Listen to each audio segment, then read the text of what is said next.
B. Saya dari kelas A5 semester 1, program studi S1 Keperawatan.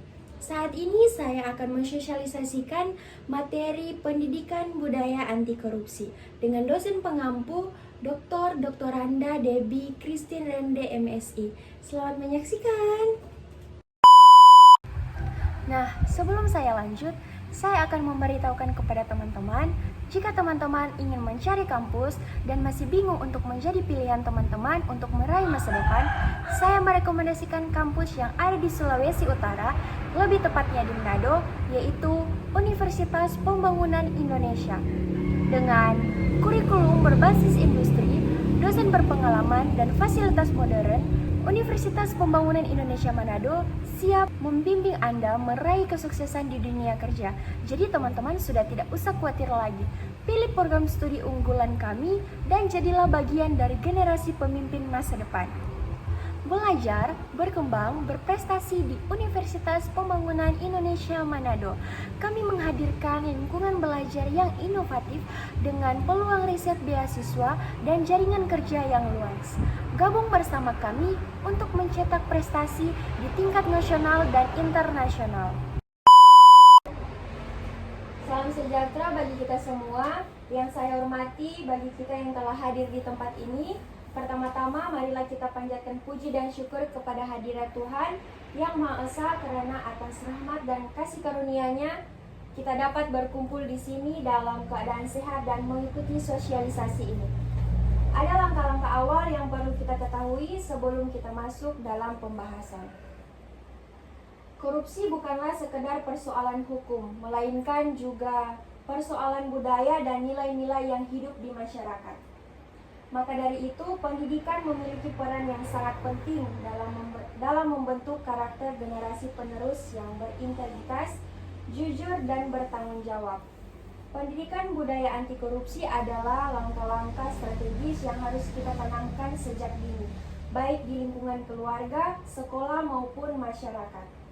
Pada kesempatan kali ini, sosialisasi ini bertujuan untuk memberikan pemahaman, menanamkan kesadaran, dan membangun komitmen bersama dalam melawan budaya korupsi.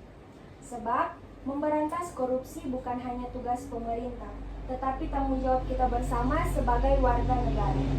Semoga melalui kegiatan ini kita dapat memahami pentingnya nilai-nilai kejujuran dan integritas sebagai fondasi kehidupan yang lebih baik. Mari kita bersama-sama menciptakan budaya anti korupsi yang dimulai dari diri kita sendiri. Dengan demikian, saya berharap kegiatan ini dapat memberikan manfaat nyata dan menjadi langkah awal dalam membangun generasi masa depan yang bebas dari korupsi. Terima kasih atas perhatian dan partisipasi bagi kita semua. Mari kita mulai kegiatan ini dengan semangat kebersamaan.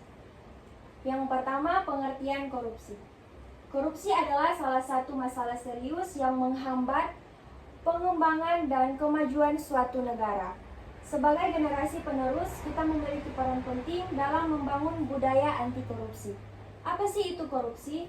Nah, korupsi ini dapat diartikan sebagai penyalahgunaan kekuasaan atau wewenang untuk keuntungan pribadi atau kelompok. Korupsi ini dapat terjadi dalam berbagai bentuk. Yang pertama, penyuapan, yang artinya penyuapan ini adalah tindakan memberikan atau menerima sesuatu seperti uang, barang, hadiah, atau bentuk manfaat lainnya dengan tujuan untuk memengaruhi keputusan seorang secara tidak sah. Contohnya, ada seseorang dia ini memberikan uang kepada pejabat pemerintah agar supaya dia mendapat kemudahan dalam proses perizinan. Yang kedua, penggelapan. Penggelapan ini adalah tindakan menggunakan dana, aset, atau properti milik orang lain atau organisasi secara tidak sah atau tanpa izin, biasanya untuk keuntungan pribadi. Artinya, seseorang ini dia mengambil atau menggunakan sesuatu yang bukan DP punya dengan cara dia melanggar kepercayaan yang sudah diberikan kepadanya. Contoh, seorang karyawan mengambil uang perusahaan untuk kepentingan pribadinya. Yang ketiga, nepotisme, yang artinya adalah tindakan memprioritaskan keluarga atau kerabat dekat untuk mendapatkan posisi jabatan atau keuntungan tertentu, terutama dalam institusi atau organisasi publik, tanpa memperhatikan kompetensi atau kualifikasi mereka. Contohnya, dalam pemerintah, ada seorang pejabat yang menunjukkan anaknya kepada masyarakat untuk menduduki jabatan penting di pemerintahan. Meskipun DP anak ini tidak memiliki pengalaman atau kemampuan yang relevan untuk menduduki jabatan tersebut. Yang keempat, pemerasan. Pemerasan ini adalah tindakan memaksa seseorang untuk memberikan uang, barang atau keuntungan tertentu melalui ancaman atau tekanan. Contohnya, ancaman kekerasan. Nah, ada seorang pejabat memaksa si pedagang ini untuk membayar uang keamanan setiap minggu dengan ancaman si penjahat ini akan merusak barang dagangan dan melukai pedagang jika permintaannya tidak terpenuhi. Dampak korupsi. Korupsi memiliki dampak yang sangat merugikan, baik bagi individu, masyarakat maupun negara. Ada 4 dampak korupsi. Yang pertama, kemiskinan. Ada dana publik yang seharusnya digunakan untuk kepentingan rakyat, tapi disalahgunakan. Contohnya, penyalahgunaan bantuan sosial atau bansos yang seharusnya diberikan kepada masyarakat miskin, seringkali dipotong atau diselewengkan untuk oknum tertentu, seperti pengurangan jumlah bantuan, manipulasi data penerima, atau pembagian yang tidak tepat sasaran. Yang kedua, kerusakan infrastruktur. Proyek-proyek tidak berjalan dengan baik akibat dana yang diselewengkan. Contohnya seperti proyek-proyek yang ada di desa, seperti jalan yang tidak sesuai dibangun atau fasilitas umum yang terbengkalai. Ini dapat menjadi bukti nyata untuk dilakukan atau dilaporkan kepada pemangku kepentingannya. Yang ketiga, merosotnya kepercayaan publik. Masyarakat kehilangan kepercayaan terhadap pemerintah atau institusi. Contohnya, penanganan krisis yang buruk, seperti penanganan bencana atau krisis yang tidak efektif, seperti bencana alam, pandemi, atau krisis ekonomi yang dapat merusak kepercayaan publik. Yang keempat, kesenjangan sosial.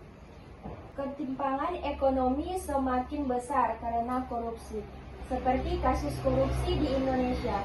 Indonesia pernah mengalami berbagai kasus korupsi besar yang berdampak pada ketimpangan ekonomi.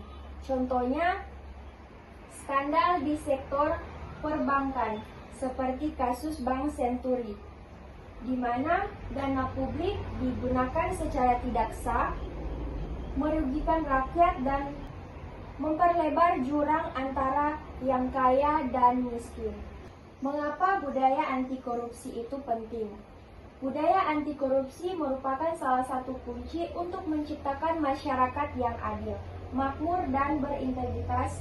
Budaya ini penting karena yang pertama, meningkatkan kepercayaan publik, yang kedua, mendorong pembangunan, yang ketiga, meningkatkan kualitas hidup.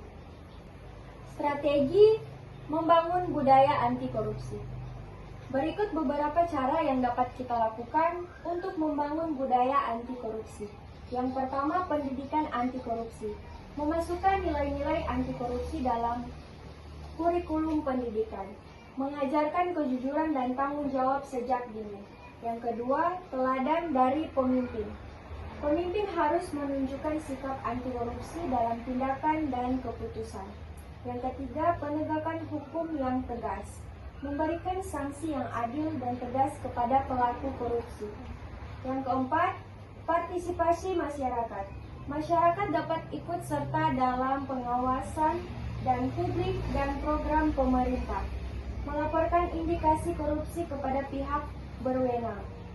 Yang kelima, kampanye dan sosialisasi. Mengadakan penyuluhan, seminar, dan kampanye tentang bahaya korupsi. Menggunakan media sosial untuk menyebarkan pesan anti korupsi. Peran individu dalam budaya anti korupsi. Setiap individu memiliki peran dalam mencegah dan memerangi korupsi.